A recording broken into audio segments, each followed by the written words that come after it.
Today we're going to read Horrid Henry, Perfect Peter's Horrid Day. If you enjoy this story, please remember to like and subscribe. Henry, use your fork, said Dad. I'm using my fork, said Peter.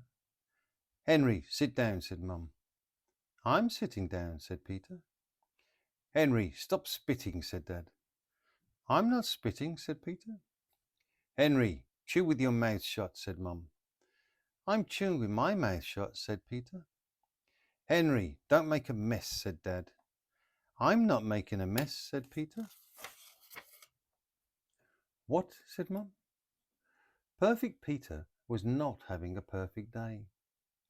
Mum and Dad are too busy yelling at Henry all the time to notice how good I am, thought Peter. When was the last time Mum and Dad had said, "Marvellous, Peter, you're using your fork. Wonderful, Peter, you're sitting down. Superb, Peter, you're not spitting. Fabulous, Peter, you're chewing with your mouth shut. Perfect Peter, you never make a mess. Perfect Peter dragged himself upstairs. Everyone just expects me to be perfect, thought Peter, as he wrote his Aunt Agnes a thank you note for the super thermal vest. It's not fair. From downstairs came the sound of raised voices. Henry, get your muddy shoes off the sofa, yelled Dad. Henry, stop being so horrid, yelled Mum. Then Perfect Peter started to think. What if I were horrid, thought Peter. Peter's mouth dropped open. What a horrid thought. He looked around quickly to see if anyone had noticed. He was alone in his immaculate bedroom. No one would ever know he'd thought such a terrible thing. But imagine being horrid. No, that would never do. Peter finished his letter, read a few pages of his favourite magazine, Best Boy, got into bed and turned off his light without being asked. Imagine being horrid. What if I were horrid, thought Peter. I wonder what had happened. When Peter woke up the next morning, he did not dash downstairs to get his breakfast ready. Instead, he lazed in bed for an extra 5 minutes. When he finally got out of bed, Peter did not straighten the duvet, nor did Peter plump up his pillows. Instead, Peter looked at his tidy bedroom and had a very wicked thought. Quickly, before he could change his mind, he took off his pyjama top and did not fold it neatly. Instead, he dropped it on the floor. Mum came in. Good morning, darling. You must be tired sleeping in. Peter hoped Mum would notice his untidy room, but Mum did not say anything. Notice anything, Mum? Said Peter. Mum looked around. No, said Mum. Oh, said Peter. What? Said Mum. I haven't made my bed, said Peter. Clever you to remember it's wash day, said Mum. She stripped the sheets and duvet cover, then swooped and picked up Peter's pyjama top. Thank you, dear, said Mum. She smiled and left. Peter frowned. Clearly, he would need to work harder at being horrid. He looked at his beautifully arranged books. No, he gasped as a dreadful thought sneaked into his head. Then Peter squared his shoulders. Today was his horrid day, and horrid he would be. He went up to the books and knocked them over. Henry, bellowed Dad. Get up this minute. Henry slumped past Peter's door. Peter decided he would call Henry a horrid name. Hello, ugly, said Peter. Then he went wild and stuck out his tongue. Henry marched into Peter's bedroom. He glared at Peter. What do you call me? He said Henry. Peter screamed.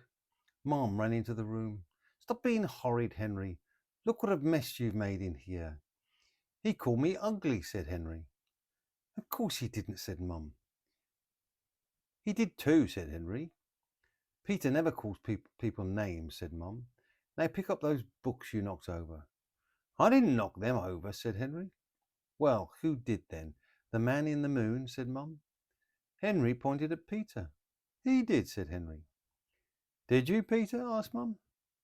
Peter wanted to be really, really horrid and tell a lie, but he couldn't. I did it, Mum, said Peter. Boy, would he get told off now. Don't be silly. Of course you didn't, said Mum. You're just saying that to protect Henry. Mum smiled at Peter and frowned at Henry. Now leave Peter alone and get dressed, said Mum.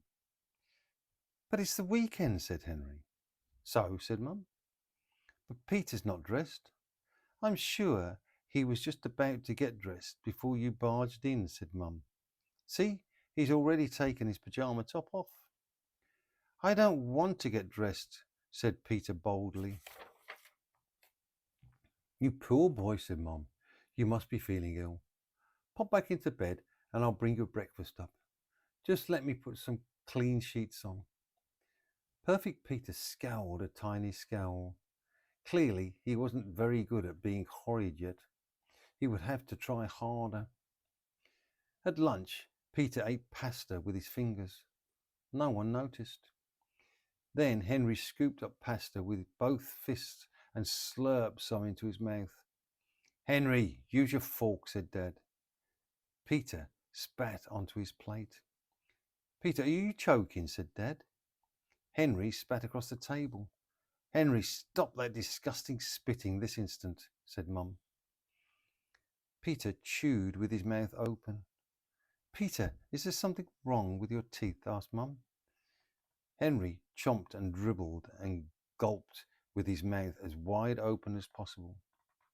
Henry, this is the last warning. Keep your mouth shut when you eat, shouted Dad. Peter did not understand. Why didn't anyone notice how horrid he was? He scratched out his foot and kicked Henry under the table. Henry kicked him back harder. Peter shrieked. Henry got told off. Peter got dessert. Perfect Peter did not know what to do. No matter how hard he tried to be horrid, nothing seemed to work. Now, boys, said Mum, Grandma is coming to tea this afternoon. Please keep the house tidy and leave the chocolates alone. What chocolates? Said Henry. Never you mind, said Mum. You'll have some when Grandma gets here. Then Peter had a truly, stupendously horrid idea. He left the table without waiting to be excused and sneaked into the sitting room. Peter searched high. Peter searched low. Then Peter found a large box of chocolates hidden behind some books. Peter opened the box. Then he took a tiny bite out of every single chocolate. When he found good ones with gooey chocolate fudge centers, he ate them. The yucky raspberry and strawberry and lemon creams he put back. Hee hee, thought Peter. He felt excited. What he had done was absolutely awful. Mum and Dad were sure to notice. Then Peter looked around the tidy sitting room. Why not mess it up a bit? Peter grabbed a cushion from the sofa.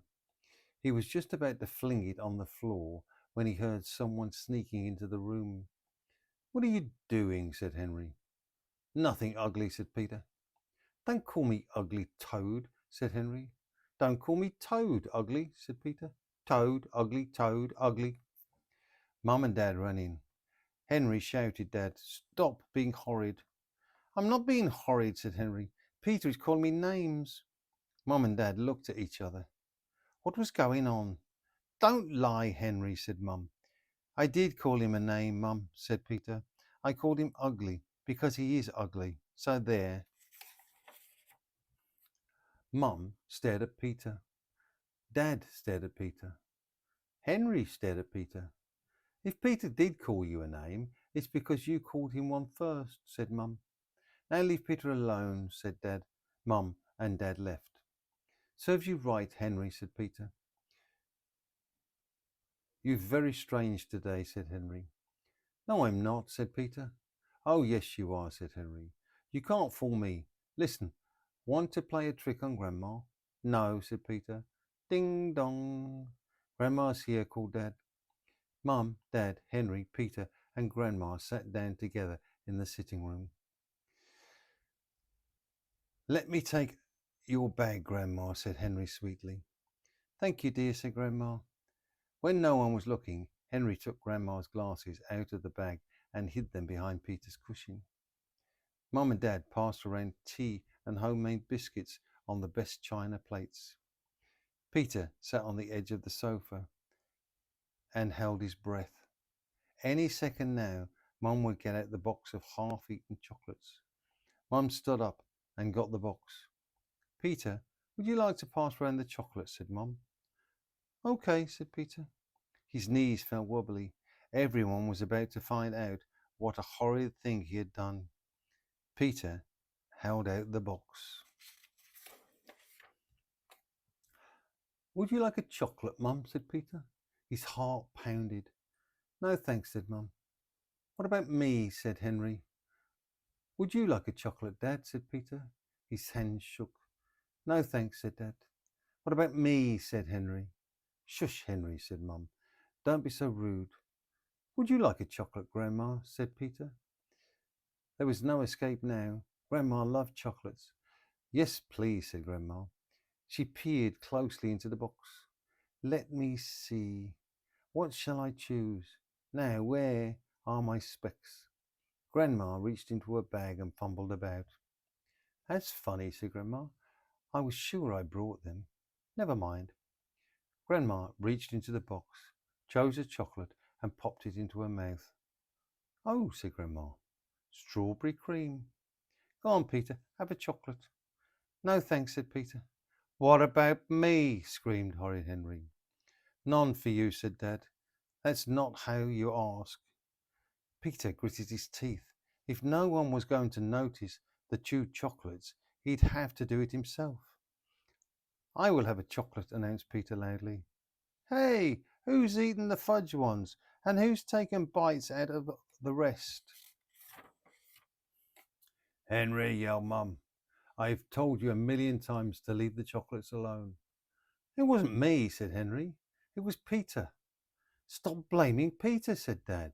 You know he'd never eat sweets. It's not fair, shrieked Henry. Then he snatched the box from Peter. I want some chocolates. Peter snatched it back. The box fell on the floor. Chocolates flew everywhere. Henry, go to your room, yelled Mum. It's not fair, screeched Henry. I'll get you for this, Peter. Then Henry ran out of the room, slamming the door behind him. Grandma patted the sofa beside her. Peter sat down. He could not believe it. What did a boy have to do to get noticed? How's my best boy? Asked Grandma. Peter sighed. Grandma gave him a big hug. You're the best boy in the world, Peter. Did you know that? Peter glowed. Grandma was right. He was the best. But wait, today he was horrid. No, he was perfect. His horrid day was over. He was much happier being perfect anyway. Being horrid was horrible. I've had a horrible day, thought Peter. Now I can be perfect again. What a marvellous idea. Peter smiled and leaned back against the cushion. Crunch. Oh dear, said Grandma. That sounds like my specs. I wonder how they got there. Mum looked at Peter. Dad looked at Peter. It wasn't me, said Peter. Of course not, said Grandma. I must have dropped them. Silly me. Said Dad. Perfect Peter ran into the kitchen and looked about. Now that I'm perfect again, what good deeds can I do, he thought. Then Peter noticed all the dirty teacups and plates piled up on the worktop. He had never done the washing up all by himself before. Mom and Dad would be so pleased.